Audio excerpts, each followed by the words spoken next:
मागील 3 दिवसापासून मी सातत्याने MMR रिजनच्या महानगरपालिकांना आणि हॉस्पिटल्सला भेटी दिल्या। आपल्याला कल्पना आहे की MMR रिजनमध्ये खूप मोठ्या प्रमाणात गेल्या काही दिवसांमध्ये कोविड पेशंट्सच्या संख्येमध्ये वाढ होते आहे आणि आता ठाणे जिल्ह्यातले जे ऍक्टिव्ह पेशंट्स आहेत यांची संख्या मुंबईच्या देखील पलीकडे गेलेली आहे। त्यामुळे अलार्मिंग अशा प्रकारची सिच्युएशन आहे। विशेषतः साधारणपणे आपण बघितलं तर देशामध्ये जो इन्फेक्शनचा दर आहे, रेशिओ आहे, तो 6.4% आहे आणि पनवेलमध्ये तो 46% आहे आणि जी रुग्णवाढ जून मधली आहे ती जवळजवळ 364% आहे त्या महिन्यातली। नवी मुंबईमध्ये इन्फेक्शन रेट 37% आहे आणि रुग्णवाढ 190% आहे। कल्याण डोंबिवलीमध्ये इन्फेक्शन रेट 40% आहे आणि जून मधली रुग्णवाढ जवळजवळ 469% आहे।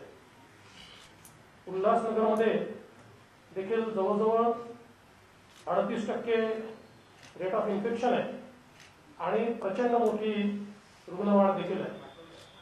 भिवंडीमध्ये इन्फेक्शन रेट जवळजवळ 48% आहे आणि जून मधली रुग्णवाढ ही टक्क्यांमध्ये खरं म्हणजे 1000च्या वर आहे, इतकी प्रचंड ती रुग्णवाढ आहे। मीरा भाईंदरमध्ये इन्फेक्शन रेट हा 43% आहे आणि जून मध्ये ही रुग्णवाढ जवळजवळ 413% आहे। ठाण्यामधलं इन्फेक्शन रेट जवळपास 30% आहे आणि जून मधली रुग्णवाढ ही 166% इतकी आहे।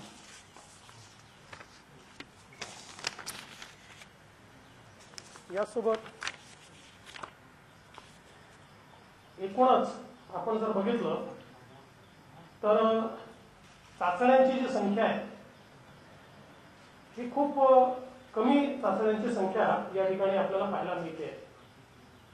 म्हणजे अगदी आपण मुंबईचा जर विचार केला तर मुंबईमध्ये रोज केवळ 4500 चाचण्या केल्या जात आहेत आणि त्या 4500 मध्ये देखील इन्फेक्टेड लोक 1200 ते 1400 निघत आहेत। त्याचवेळी MMR मध्ये आता साधारणपणे जवळपास 2800 प्रकरणं ही रोज निघून राहिलेली आहे आणि एकूण आपण बघितलं तर आता मुंबई आणि MMR रिजन मिळून राज्याचे 60% पेशंट जे आहेत हे या क्षेत्रामध्ये या ठिकाणी आपल्याला पाहायला मिळत आहे।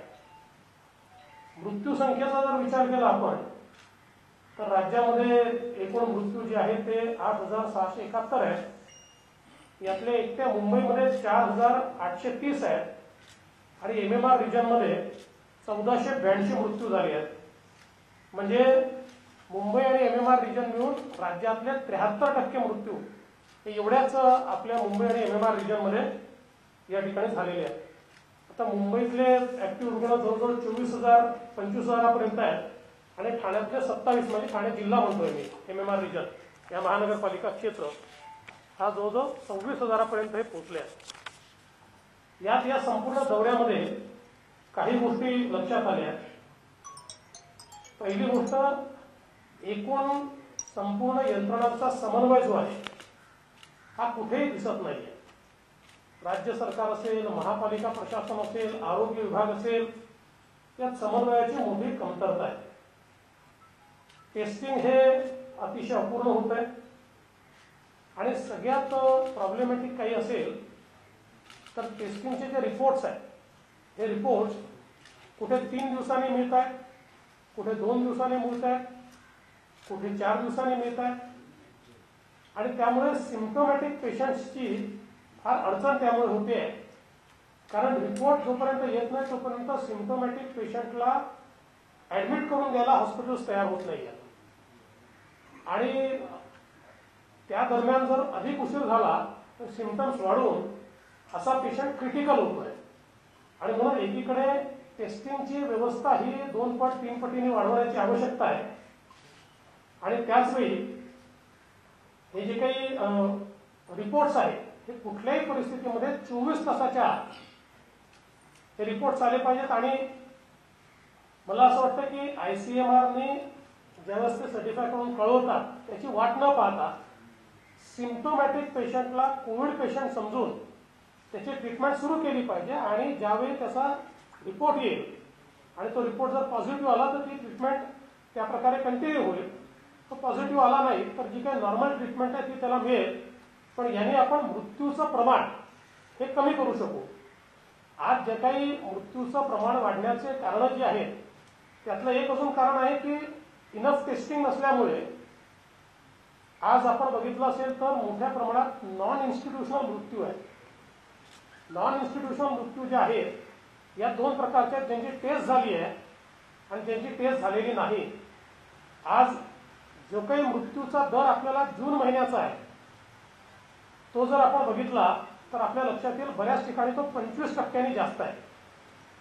साधारण मार्च एप्रिलमध्ये लॉकडाऊन असल्यामुळे जे काही ऍक्सिडेंट्स होत होते ते ऍक्सिडेंट्स न झाल्यामुळे ऍक्सिडेंट्सचे मृत्यू कमी झाल्यामुळे आपल्याला त्यावेळी तो मृत्यू दर लक्षात आला नाही. पण आता पार्शली लॉकडाऊन उचलल्यानंतर मात्र साधारणपणे मी ज्यावेळेस कम्पेअर करत होतो तर सर्व्हिसकडे मला 20 ते 25% मृत्यूचा दर हा वाढलेला दिसलाय. याचा अर्थ असा आहे की आपण टेस्टिंग नाही केलं तर कदाचित आपल्या नंबरमध्ये ते मृत्यू दिसणार नाही पण त्यांनी मृत्यू होणं थांबणार नाही असं नाहीये तर मृत्यू मोठ्या प्रमाणात होतील. आणि म्हणून मला वाटतं ही एक अतिशय चुकीची स्ट्रॅटेजी या ठिकाणी चाललेली आहे.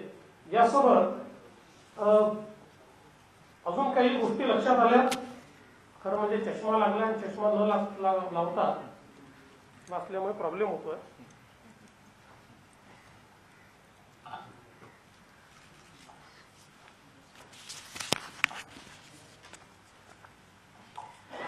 एक अजून लक्षात आलं की MMR रिजन मधल्या ज्या महानगरपालिका आहेत त्यातल्या 1-2 महानगरपालिका सोडल्या तर इतर सर्व महानगरपालिकांमध्ये आरोग्य व्यवस्था नाही आहे. राज्य सरकारच्या आरोग्य व्यवस्थेवर ते अवलंबून आहेत आणि त्यातला समन्वय तर नाहीच आहे. पण दुसरीकडे त्या महानगरपालिकांना जी आर्थिक मदत केली पाहिजे. आज कोणाला 6 कोटी दिले आहेत, कोणाला 7 कोटी दिले आहेत. आता एवढ्या मोठ्या पॅन्डेमिकचा मुकाबला करताना 6-7 कोटी रुपये जर महानगरपालिकांना दिले तर महानगरपालिकांची परिस्थिती अशी नाहीये. आज लोकांची अपेक्षा आहे की सगळ्या व्यवस्था महानगरपालिकांनी केल्या पाहिजेत. लोकांची अपेक्षा आहे की इंजेक्शन्स महानगरपालिकेने मोफत दिले पाहिजेत.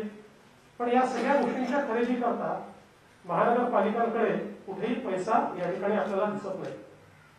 खासगी रुग्णालयांची जी काही लूट आहे ती देखील थांबवण्याची आवश्यकता आहे. आणि त्या संदर्भात राज्य सरकारने केवळ GR काढलाय पण कुठेतरी त्याचं कॉन्क्रीट ऑडिट होणं हे अत्यंत महत्वाचं आहे. मी मीरा भाईंदरला गेलो होतो. आता तिथल्या आयुक्तांनी सांगितलं की त्यांनी काही टीम सेटअप केले आहे आणि त्या रोज कॉन्क्रीट ऑडिट करणार आहे. आता ते झालं तर फारच चांगलं आहे आणि ती सिस्टीम बरोबर आहे. कारण त्याशिवाय आता सरकारी हॉस्पिटल्समध्ये कुठेही जागा नाही आणि खासगी हॉस्पिटलमध्ये जर इतका अव्वासाच्या सव्वा बिल येत असेल तर खूप मोठा प्रॉब्लेम त्यातनं होणार आहे. ICU बेड आणि व्हेंटिलेटरचा एक मोठा प्रश्न या ठिकाणी तयार झालाय. काही अनुभव आमच्या लक्षात आले. उदाहरणादाखल शास्त्रीनगर आहे कल्याण डोंबिवलीमध्ये. शास्त्रीनगर हॉस्पिटलमध्ये केवळ 2 व्हेंटिलेटर त्या ठिकाणी आहेत. त्यातलं एक व्हेंटिलेटर बंद आहे. आता काल आयुक्तांनी सांगितलं की फोर्टिसच्या माध्यमातून आम्ही काही अजून तिथे व्यवस्था उभ्या करतो. आणि तिथलं एक चित्र अतिशय विदारक हे आपले विरोधी पक्ष नेत्यांनी त्या ठिकाणी आणलेलं आहे की कशा प्रकारे वरांड्यामध्ये पेशंट्सला ठेवलं जात आहे आणि त्यांची अवस्था ही अतिशय वाईट ही आपल्याला त्या ठिकाणी पाहायला मिळते. आता इथे ठाण्यामध्ये देखील आम्ही आल्यानंतर इथे जे काही ग्लोबल नावाची जी काही व्यवस्था उभी केली आहे त्या व्यवस्थेला आम्ही भेट दिली. अतिशय सुंदर व्यवस्था आहे. इन्फ्रास्ट्रक्चर खूप सुंदर आहे. परंतु त्या ठिकाणी डॉक्टर्स नाही आहेत, इंटेन्सिव्हिस्ट नाही आहेत आणि आता जी काही रुग्णसंख्या वाढती आहे त्याचं मॅनेजमेंट होत नाही. 2 पेशंटचे नातेवाईक आम्हाला मिळाले. एक गायकवाड नावाचे पेशंट आहे. 29 तारखेपासून त्यांचा पत्ता नाहीये. ते कुठे आहेत माहिती नाहीये. नातेवाईक फिरतायत त्यांना तिथे सांगणारं कोणी नाहीये. आणि हे जे गायकवाड नावाचे पेशंट आहेत त्यांच्या नातवानी असं सांगितलं की हे थोडे पॅरालिटिक असल्यामुळे हे स्वतःहून चालून बाहेर जाऊ शकत नाही. त्यामुळे आता ते ऍडमिट झाल्यानंतर नेमके गेले कुठे हा एक मोठा प्रश्न आहे. एक खान नावाच्या देखील पेशंट आम्हाला म्हणजे त्यांचे नातेवाईक भेटले. त्यांनी सांगितलं की सुमेरा खान किंवा काहीतरी नाव त्यांचं आहे, यास्मीन खान. त्यांनी असं सांगितलं की 3 दिवस झाले आम्ही शोधतोय, आम्ही फोन करतो, आम्हाला सांगतात की आहे पेशंट, आज सांगतायत की आता सापडत नाहीये. अजून 2 आम्हाला असे नातेवाईक त्या ठिकाणी भेटले की ज्यांनी सांगितलं की आमच्या पेशंटचं नेमकं काय होत आहे हे आम्हाला माहिती नाही. संदेश असे मिळत आहेत की त्यांच्यावर योग्य ट्रीटमेंट होत नाहीये. तर मला असं वाटतं की आपण किती सुंदर फॅसिलिटी तयार करतो यापेक्षा त्या ठिकाणी व्यवस्था काय करतो हे अत्यंत महत्वाचं आहे. मला असं वाटतं की पेशंटचं जिओ टॅगिंग करणं शक्य आहे, त्याचं कम्प्लीट डेटाबेस हा मॅनेज करणं शक्य आहे. थोड्या जर डिजिटल सिस्टीम्स वापरल्या तर नीट ट्रॅकिंग केलं जाऊ शकतं. त्या ठिकाणी समजा सीसीटीव्ही कॅमेरे लावून नातेवाईकांना पेशंट्स त्या ठिकाणी येऊनही खाऊन पाहता येतील किंवा अगदी ऍक्सेस आपल्याला घरून देखील त्यांना देता येईल. इथपर्यंत सगळ्या व्यवस्था आता टेक्नॉलॉजी आणि अगदी सोपी टेक्नॉलॉजी आहे की ज्याचा अवलंब करून हे केलं जाऊ शकतं. पण नातेवाईकांना ही धक्कादायक गोष्ट कळणं की आपण ज्यांना ऍडमिट केलं आहे ते 3-4 दिवसापासून कुठे आहे माहितीच नाही. तर मला वाटतं की ही अत्यंत अडचणीची अशा प्रकारची अवस्था ही या ठिकाणी पाहायला मिळते. खरं म्हणजे वेगवेगळ्या महानगरपालिकांमध्ये जे आढळलं, पनवेलमध्ये व्हेंटिलेटरची फार कमतरता त्या ठिकाणी आहे आणि पनवेलमध्ये बाहेरून लोक खूप मोठ्या प्रमाणात येतात आणि त्याकरता कुठलीही व्यवस्था त्या ठिकाणी नाही आहे. त्यामुळे तिथे देखील लक्ष देण्याची आवश्यकता आहे, मास टेस्टिंगची तिथे आवश्यकता आहे. नवी मुंबईमध्ये नॉन कोविड पेशंटची व्यवस्था नाही आहे. जे काही सरकारी हॉस्पिटल आहे ते कोविड केलेलं आहे, त्यामुळे नॉन कोविड पेशंट्सला फार त्रास त्या ठिकाणी सहन करावा लागतोय आणि तिथे व्हेंटिलेटरचा मोठा प्रॉब्लेम आपल्याला दिसतोय. कल्याण डोंबिवलीच्या संदर्भात मी ऑलरेडी सांगितलं आहे, शास्त्रीनगरचा आणि बाकी वाढीव बेडच्या संदर्भात घोषणा झाली पण तिथे अंमलबजावणी काही झाली नाहीये. उल्हासनगरमध्ये आयसीयू बेड्सच नाही आहे, अतिशय कमी आहे आणि तिथली घनता जास्त आहे, पेशंट्स वाढून राहिले आहेत आणि अतिशय कमी व्यवस्था त्या ठिकाणी असल्यामुळे एक मोठा प्रॉब्लेम त्या ठिकाणी तयार होणार आहे. भिवंडीमध्ये तिथे जे आयजीएम हॉस्पिटल आहे त्याच्याबद्दल फार तक्रारी सगळ्या लोकांनी त्या ठिकाणी केल्या आणि त्याच्यात देखील सुधारणा करण्याची आवश्यकता आहे. ते स्वॅब सेंटर नाही आहे, त्याची देखील व्यवस्था करण्याची आवश्यकता आहे. मीरा भाईंदरच्या संदर्भात मी आपल्याला सांगितलेलं आहे, ठाण्याला देखील मी सांगितलं आहे. असं वेगवेगळ्या ठिकाणचे जे काही विषय आहेत, आता हे सगळे विषय मी एकत्रित करून माननीय मुख्यमंत्री महोदयांपर्यंत हे विषय मी पोहोचवणार आहे. मला असं वाटतं की आपण चाचण्याच्या संदर्भात जे बोललो तर एकूण आपण जर बघितलं तर चाचण्या का वाढवण्याची आवश्यकता आहे. तर मगाशी मी सांगितलं की देशातलं इन्फेक्शनचं प्रमाण आणि महाराष्ट्रातलं इन्फेक्शनचं प्रमाण याच्यामध्ये दुपटीचा फरक आहे, दुपटीपेक्षा जास्त फरक आहे. आणि आता माननीय मुख्यमंत्री महोदय 2-3 वेळा असं म्हणाले की आपण सर्वाधिक टेस्ट करतोय, परंतु आपण बघितलं असेल तर 10 लाख लोकसंख्येमागे महाराष्ट्र 9व्या क्रमांकावर आहे टेस्टिंग मध्ये. म्हणजे पहिल्या क्रमांकावर दिल्ली आहे आणि जो 32,836 टेस्ट करतोय आणि महाराष्ट्र 8,000 म्हणजे त्याच्या 25% टेस्ट आपण करतोय एकूण. तर हे टेस्टिंग अत्यंत वाढवण्याची आवश्यकता या ठिकाणी दिसून पडते. सगळ्यात महत्वाचं आपल्यासमोर दिल्लीचं उदाहरण आहे. दिल्लीमध्ये प्रारंभी 5,000 चाचण्या होतात जसं मुंबईत आपण करतोय आणि त्या 5,000मध्ये साधारणपणे तिथे 1,300 ते 1,800 रुग्ण निघत होते.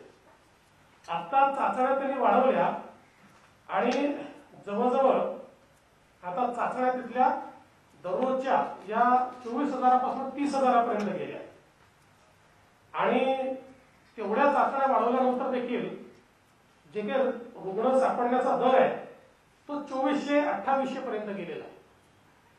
आणि यातनं फायदा काय झाला तर यातनं अधिक लोक आयसोलेट करता आले, त्यामुळे प्रादुर्भाव मोठ्या प्रमाणात रोखता आला आणि सगळ्यात महत्वाचं आहे की रिकव्हरी रेट जो आहे दिल्लीचा हा 50%वरून 70%वर गेला.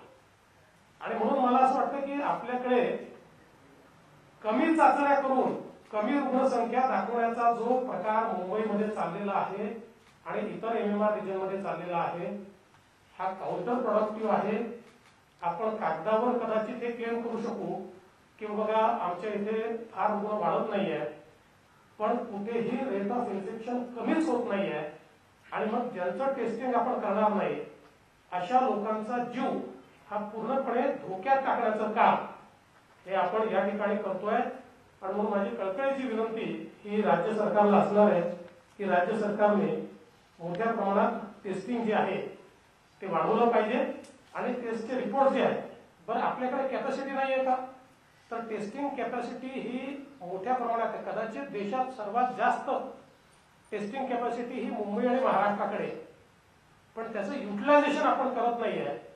आता अँटीजन किट्सही आलेले आहेत, त्याचं युटिलायझेशन करण्याची आवश्यकता आहे. आणि एक मुद्दा अजून मला मांडावासा वाटतो की डेथ्सच्या संदर्भात मी सातत्याने मांडतोय अजूनही मुंबईमध्ये किमान 400 डेथ्स अशा आहेत की ज्या अनअकाउंटेड आहेत. ठाण्यामध्ये देखील मोठ्या प्रमाणात ती स्थिती आहे. इथे रिकन्सिलेशन करण्याची आवश्यकता आहे. मागच्या काळामध्ये हे रिकन्सिलेशनच केलेलं नाहीये. आता याचा परिणाम काय होतो तर आपण वेळेवर जर डेथ्स रिपोर्ट केल्या नाहीत तर आपली जी स्ट्रॅटेजी आहे ती स्ट्रॅटेजी आपल्याला तयार करता येत नाही. कारण कुठल्याही पॅन्डेमिकची आपण स्ट्रॅटेजी कशी तयार करतो तर मृत्यूचा दर किती आहे, इन्फेक्शनचा दर किती आहे याच्या आधारावरती स्ट्रॅटेजी तयार होते. आता या दोन्ही गोष्टीमध्ये आपण जर लपवालपवी करण्याचा प्रयत्न केला तर त्यातनं भविष्यातले प्रश्न निर्माण होतील आणि आपण योग्य स्ट्रॅटेजी करू शकणार नाही. आणि म्हणून मला असं वाटतं की याही संदर्भात लक्ष देण्याची आवश्यकता आहे. राजेश टोपेंनी एक पत्रकार परिषद घेतली. मागे त्यांनी खासगी रुग्णालयांचे दर निश्चित करणार, त्याच्यावर कॅप करणार असं म्हटलं होतं. आता सॅनिटायझर आणि मास्क याच्या किमतींवर नियंत्रण आणणार असं म्हणतो. 4 महिने झाले खरं लोकांनी मोठ्या प्रमाणात हा वापर केलाय, खरेदी केलेली आहे. कसं बघतो तुम्ही या सगळ्या गोष्टींकडे इतका उशीर का होतोय का?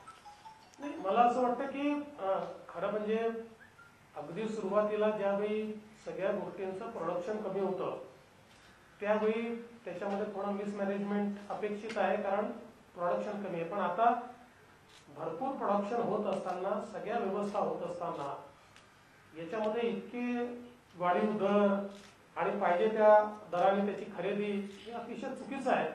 आणि म्हणून हे कॅपिंग आधीच करायला पाहिजे होतं. हे कॅपिंग करायला मला असं वाटतं उशीर झालेला आहे. ठीक आहे, आताही झालं असेल तरी आपण त्याचं स्वागत करू, पण कुठेतरी हा जो काही रिस्पॉन्स आहे हा आता तर कसं आहे की मार्केट हे डिमांड सप्लायवर चालतं. आता सप्लाय इतका जास्त आहे की ऑटोमॅटिक मार्केटही स्वतःला ऍडजस्ट करतं. म्हणून मला असं वाटतं की हे सगळं करायला थोडा उशीर झाला. तर सुरुवातीला स्वतः आरोग्यमंत्री म्हणत होते की काही ठिकाणी आम्ही छापे मारले किंवा कारवाई करण्यात आला, मग नंतरच्या कालांतराने शिथिल झालं का? त्यामुळे पुन्हा आपल्याला दर वाढताना दिसत आहेत, मास्क असतील गोष्टी? नाही, खरं असं आहे की याच्यामध्ये जेव्हा अनियंत्रित अशा प्रकारचा कारभार चालतो त्यावेळी काही लोक प्रॉफिटिअरिंग करतात आणि पॅन्डेमिक ऍक्टच याकरता तयार केलेला आहे की पॅन्डेमिकच्या काळामध्ये कोणाला प्रॉफिटिअरिंग करता येऊ नये याकरता पॅन्डेमिक ऍक्ट आहे. तो लागू आहे.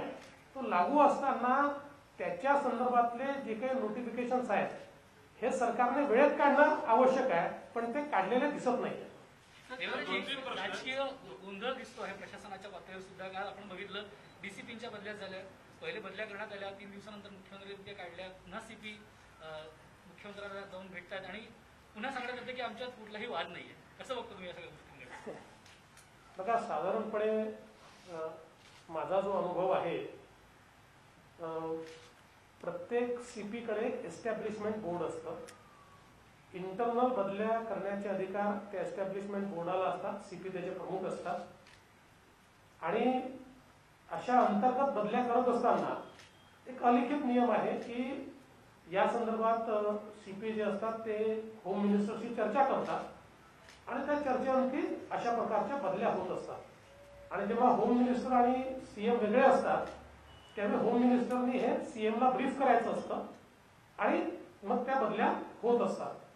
आता या ठिकाणी असं झालेलं दिसत आहे की सीपीने होम मिनिस्टरला ब्रीफ केलेलं असेल आणि ते ब्रीफ केल्यानंतर त्यांनी त्यानुसार एस्टॅब्लिशमेंट बोर्डाच्या माध्यमातून इंटरनल बदल्या केल्या. परंतु कदाचित सीएम साहेबांना हे ब्रीफ करण्यात आलेलं नाही किंवा मला असं वाटतं की होम मिनिस्टरची जबाबदारी होती की होम मिनिस्टर साहेबांनी ते ब्रीफ करायला पाहिजे होतं. कारण जेव्हा होम मिनिस्टर मध्ये असतात त्या सीपी अनेक वेळा डायरेक्ट ब्रीफिंग अशा प्रकारचं करत नाही किंवा मग सीपीने तरी ब्रीफिंग करायला पाहिजे होतं. पण ते ब्रीफिंग कुठेही झालेलं दिसत नाही आणि त्यातनं या बदल्या झाल्यावर सीएम साहेबांच्या लक्षात कोणीतरी आणून दिलेलं असावं की अशा बदल्या झाल्या आणि सीएम ऑफिसला माहितीच नाहीये. तर त्यामुळे सीएम साहेबांनी कुठेतरी त्याच्यावर स्थगिती दिलेली दिसते. मला असं वाटतं की समन्वयाचा तर अभाव आहेच पण एक प्रकारचा अविश्वास देखील आहे.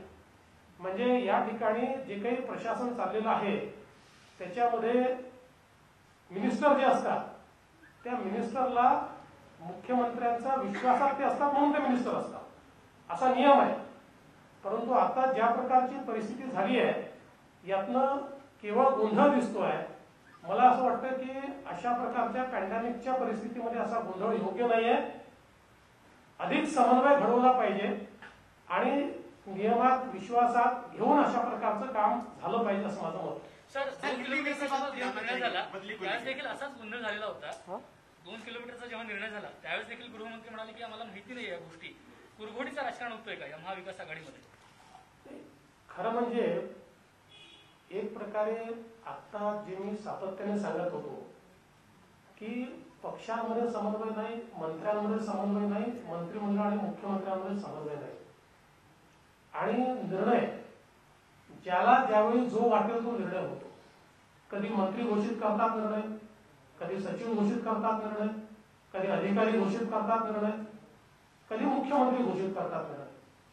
साधारणपणे मुख्यमंत्र्यांना सगळे अधिकार असतात पण मुख्यमंत्र्यांनी एखादा निर्णय घोषित करत असताना आपले सहकारी मंत्री जे आहेत त्यांना विश्वासात घेऊन त्यांना आधी ब्रीफ करून मग अशा प्रकारचे निर्णय घ्यायचे असतात आणि मंत्र्यांनी मुख्यमंत्र्यांच्या परवानगीने निर्णय घ्यायचे असतात.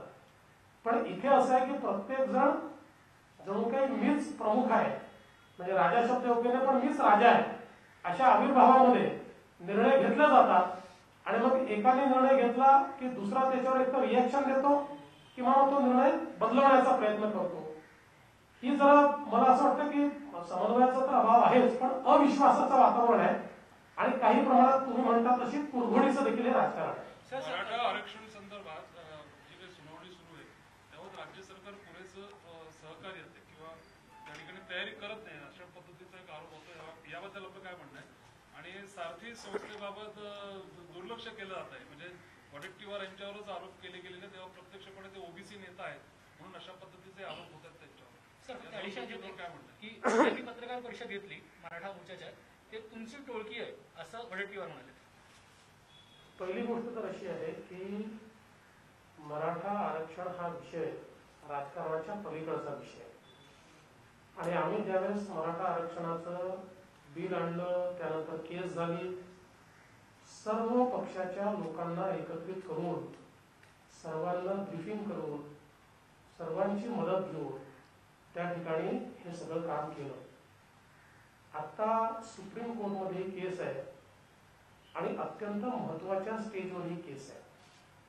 बघा याच्यामध्ये सरकारचं लक्ष असणं याकरता आवश्यक आहे की शेवटी सुप्रीम कोर्टमध्ये आपले वरिष्ठ वकील असतील, याचिकाकर्त्यांचे वरिष्ठ वकील असतील आणि हा सगळा बुद्धीचा खेळ त्या ठिकाणी चालतो. त्यामुळे त्यांनी जर काही मुद्दे उपस्थित केले तर तात्काळ त्या मुद्द्यांवर राज्य सरकारचं उत्तर काय आहे ह्याचं सगळं ब्रीफिंग किंवा याची काउंटर स्ट्रॅटेजी ही राज्य सरकारला मांडावी लागते आणि या संदर्भात जर राज्य सरकारच्या वतीनं सातत्याने लक्ष देण्यात आलं नाही तर सिनियर काउन्सिल जे असतात त्यांना सगळी माहिती नसते किंवा त्यांच्यापर्यंत सगळ्या फॅक्ट्स पोचलेल्या नसतात. ते ऐनवेळी 4 गोष्टी विचारतात, त्या 4 गोष्टी त्यावेळी त्यांच्यापर्यंत पोहोचवाव्या लागतात. याकरता एक टीम तयार करावी लागते. माननीय उच्च न्यायालयामध्ये ज्यावेळेस हा खटला चालला होता ते मी स्वतः चंद्रकांत दादा एक मोठी टीम आम्ही तयार केली होती. डे टू डे बेसिसवर आम्ही वकिलांसोबत बसायचो. डे टू डे बेसिसवर आम्ही अधिकाऱ्यांची टीम तयार केली होती आणि अधिकाऱ्यांची टीम आणि आमची टीम यांचा समन्वय होता.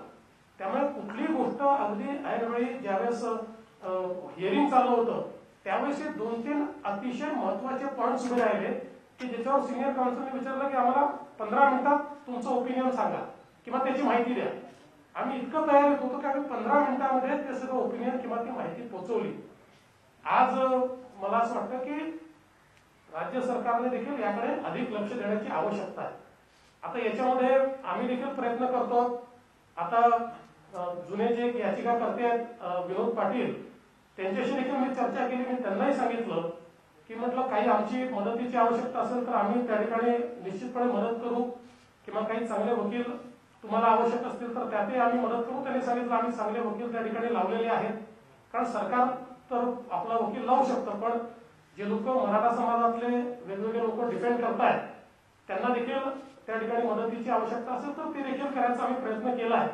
आणि राज्य सरकारलाही अगदी आमचं खुल्या मनानं सांगणार की आमच्या क्षमतेप्रमाणे जी काही आमची मदत लागेल किंवा आमचा जो काही एक्सपिरियन्स आहे यानुसार आम्ही मदत करायला तयार आहोत. मला असं वाटतं की मुख्यत्वे करून राज्य सरकारची भूमिका यातली अशी असली पाहिजे की हा संपूर्ण जो काही खटला आहे हा तमिळनाडूसोबत टॅग झाला पाहिजे. कारण आता तमिळनाडूचा जर प्रश्न हा जी काही कॉन्स्टिट्यूशन बेंच पुढे गेला आहे तर हाही प्रश्न त्याच्यासोबत कॉन्स्टिट्यूशन बेंचकडे गेला पाहिजे असा प्रयत्न राज्य सरकारने करावा असं मला वाटतं. पण मी काही वकील असलो तरी काही कॉन्स्टिट्यूशनल एक्सपर्ट नाही आहे. त्यामुळे जे काही सिनियर काउन्सिल सांगतील त्याच्यावर गांभीर्याने लक्ष दिलं पाहिजे आणि कुठल्याही परिस्थितीत मराठा आरक्षण हे आपल्याला वाचवलं पाहिजे.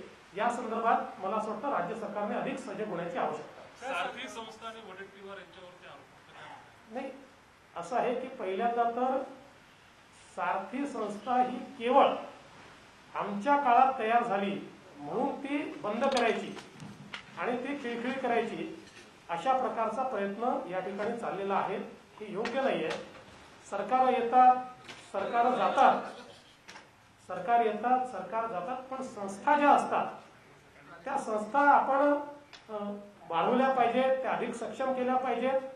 त्याला अजून मजबूत करण्याची आवश्यकता तर केली पण सिस्टमॅटिकली सारथी संस्था किल करण्याचं काम या सरकारच्या माध्यमातून या ठिकाणी झालेलं आहे. आणि सगळ्यात महत्वाचं असं आहे की कोणीही योग्य सजेशन जर सरकारला दिलं तर ते भाजपवाल्यात असं त्यांच्यावर ब्रँडिंग केलं जातं. सरकारची कोणी चूक दाखवून दिली तर ते भाजपवाल्यात असं ब्रँडिंग केलं जातं. आम्हाला हरकत नाही. आम्हाला तर आनंदच आहे की सगळी मंडळी जर भाजपची असतील तर आम्ही त्यांचं स्वागतच करू. पण मला असं वाटतं की आपलं अपयश लपवायचं याकरता कोणीही चांगलं सजेशन दिलं की त्याला भाजपवाला ब्रँड करणं हे योग्य नाही.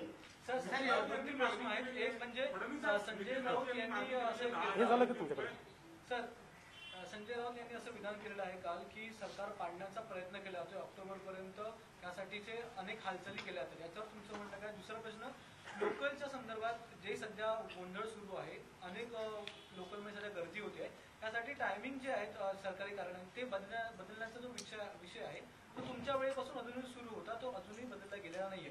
याच्यावर तुम्हाला काय वाटतं? आणि तिसरा प्रश्न राजेश टोपे यांनी म्हटलेलं आहे की 1,22,000 लोकांना आतापर्यंत महात्मा फुले जन आरोग्य योजनेचा लाभ मिळाला. काय वाटतं तुम्हाला? पहिला प्रश्न काय होता? पहिला प्रश्न होता तुम्ही सरकार पाडण्याचा प्रयत्न करता असं संजय राऊत यांचं म्हणणं. असं आहे की एखादा विषय हा महत्वाचा असला त्याच्यावर सरकारचं अपयश झाकायचं असलं की मग राऊत साहेब अशा प्रकारचा एक लेख लिहून एक स्वतःच कपोल कल्पित अशा प्रकारचं सरकार पाडण्याचा प्रयत्न असा एक नरेटिव्ह देण्याचा प्रयत्न करतात. जेणेकरून 2-3 दिवस मग कोरोनावरनं लोकांचं लक्ष विचलित होतं, इतर अडचणींवरनं लक्ष विचलित होतं आणि सरकार पाडण्याच्या संदर्भातली चर्चा या ठिकाणी होते. मी तर वारंवार सांगितलं आम्हाला कुठलीही घाई नाही. हे सरकार आम्ही कधीही पाडणार नाही. हे सरकार त्यांच्या अंतर्विरोधामुळे पडेल. त्यामुळे आज आम्ही त्याच्याकडे लक्ष लावून बसलेलो नाही. आमच्याकरता 12 आमदार सरकार या सगळ्या गोष्टी महत्वाच्या नाही आहेत. आमच्याकरता महाराष्ट्राची 12 कोटी जनता ही महत्वाची आहे. कोविडमध्ये त्यांना मदत करणं हे आमच्याकरता महत्वाचं आहे. तोच प्रयत्न आमचा चाललेला आहे. टोपे साहेबांनी जे सांगितलं की 1,22,000 रुग्ण, तर या संदर्भात एकदा मला असं वाटतं की डेटा तपासला गेला पाहिजे. याचं कारण असं आहे की आपण जर बघितलं तर जो काही जिया काढण्यात आलेला तो जिया हा फक्त क्रिटिकल पेशंट जे आहेत यांना महात्मा फुलेच्या माध्यमातून मदत करण्याच्या संदर्भात बोलतो. आणि आपण एकूण जर बघितले तर ऍक्टिव्ह पेशंटची संख्या ही आपल्याला तेवढी दिसत नाही आणि क्रिटिकल पेशंटची संख्या तर 1,22,000 ही काही आतापर्यंत झाली आहे असं मला वाटत नाही. आणि म्हणून यामध्ये एकतर माहिती पुन्हा तपासली पाहिजे किंवा कदाचित काही हॉस्पिटल्सने रॅकेट तर तयार केलं नाही ना, म्हणजे करतील असं मला वाटत नाही, पण तरी देखील याची देखील तपासणी केली पाहिजे. आत्ता तरी हा जो काही दावा टोपे साहेब करतायत हा योग्य असं मला वाटत नाही. तथापि तो जर योग्य असला तर मी त्यांचं स्वागतच करेन. नितीन राऊत यांनी केंद्राकडे मागणी केलेली आहे, आपण त्यांच्या मागणीसाठी काय केंद्राकडे मदत मागणार का? असं आहे की हे नितीन राऊत साहेबांना निश्चित माहिती आहे केंद्र सरकारने ऑलरेडी 90,000 कोटी रुपये RECच्या माध्यमातून राज्याच्या डिस्कॉम्स करता त्यांच्या रिसिव्हेबल्सच्या अगेन्स्ट अलाव केलेले आहे.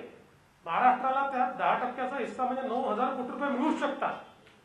परंतु त्याच्याकडे लक्ष न देता जाणीवपूर्वक अशा प्रकारच्या मागण्या करायच्या. मी प्रश्न विचारतो, आजपर्यंतच्या इतिहासात कुठल्याही केंद्र सरकारने 1,000 कोटी रुपये तरी एखाद्या डिस्कॉमला दिले आहेत का? नाही दिलेले. ही पद्धतच नाही आहे. पहिल्यांदा मोदीजींच्या सरकारने कोविडचा विषय बघून त्या ठिकाणी 90,000 कोटीची व्यवस्था केली आहे, ज्यातनं 9,000 कोटी रुपये रिसिव्हेबल्सच्या अगेन्स्ट आपल्याला मिळू शकतात. मला असं वाटतं आपलं अपयश झाकण्याकरता आता एवढे बिलं आलेली आहेत. खरं म्हणजे महाराष्ट्रातली जनता या बिलांनी हैराण आहे. याचं खरं म्हणजे पहिल्यांदा पडताळणी केली पाहिजे. एवढे बिलं का आले या संदर्भात ती बिलं करेक्ट झाली पाहिजेत. त्याच्यानंतर मोठ्या प्रमाणात लोकांना त्याचे 2-3 वर्ष इन्स्टॉलमेंट्स मिळाले पाहिजेत. या सगळ्या गोष्टी सोडून द्यायच्या आणि वाटेल तसं केंद्र सरकारकडे फक्त बोट दाखवायचं आणि जे स्वतःला माहिती वेळा बदलणं गरजेचं आहे. लोकलमध्ये जी सध्या गर्दी होते ती कमी करण्यासाठी काय वाटतं? आता मला असं वाटतं की फ्लेक्झिबल टायमिंग हे महत्वाचे आहेत. रेल्वे प्रवासी संघ आपल्याकडे लोकलचे आहेत, त्यांच्यासोबत चर्चा करून आणि ऑफिसेसचा विचार करून ऑफिसेसचं टायमिंग आणि रेल्वेचं टायमिंग याच्यामधली फ्लेक्झिबिलिटी ही निश्चितपणे आपण केली पाहिजे. सर हिंदी में जानना चाहेंगे डीसीपी को बदली को लेकर? देखिए ये एक बड़ी ही विचित्र परिस्थिति है क्योंकि जो पुलिस कमिश्नर होता है उसको कानून के तहत उनके कमिश्नरेट में जो ट्रांसफर्स है वो करने का अधिकार होता है. उसके लिए एक बोर्ड होता है एस्टेब्लिशमेंट बोर्ड, उसकी मान्यता उनको लेनी पड़ती है. नॉर्मली ऐसे जब वो ट्रांसफर करते हैं तो होम मिनिस्टर को वो विश्वास में लेते हैं और होम मिनिस्टर उसका ब्रीफिंग चीफ मिनिस्टर को करते हैं. अभी इस केस में ऐसा लगता है कि होम मिनिस्टर साहब ने शायद चीफ मिनिस्टर साहब को ब्रीफिंग किया नहीं और ये सारे ट्रांसफर्स हो गए और बाद में चीफ मिनिस्टर साहब के ध्यान में आया और चीफ मिनिस्टर साहब ने उसको रोक दिया. ये एक प्रकार से मुझे ऐसा लगता है कि पार्टियों में जो विसंवाद है, जो संवाद की कमी है, जो एक दूसरे के ऊपर हावी होने का एक प्रयास है, उस तरीके से ये सारा काम चल रहा है और इसलिए मुझे लगता है कि इसके ऊपर ध्यान दिया जाना चाहिए. लक्ष सर कोविड को लेकर दिल्ली बताओ त्याला बसव.